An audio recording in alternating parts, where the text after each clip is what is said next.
قلت لكم قلبي لا يحدثني خيرا.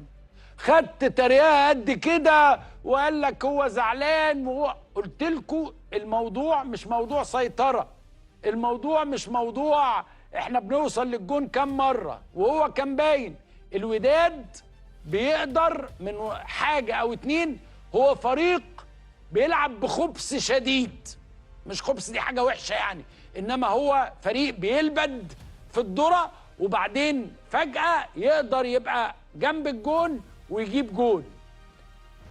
الاهلي محتاج في كازابلانكا واحد معجزه صغنن، مش هينفع يقدر ياخذ هذه البطوله غير بواحد معجزه صغنن، لانه في كازابلانكا لو الوداد كسب بس 1-0 ياخذ البطوله.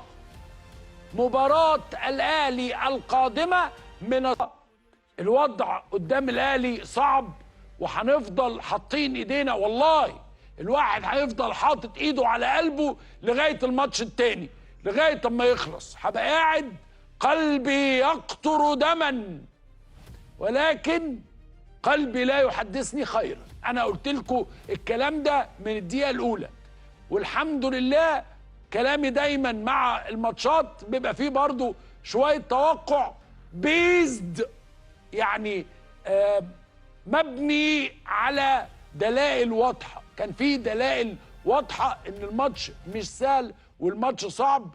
كان جون ثالث للاهلي يخلص الامر، ولكن الجون بتاع الوداد سيكون له الكثير من الدور لو الوداد، وهو المباراة النهائية اللي فيها الكأس ستكون في المغرب، وسيكون كأسا مؤلما للأهلي لو خسر بعد ده كله، بعد كل هذا المشوار، وفي آخر مباراة الأهلي لا يحرز البطولة.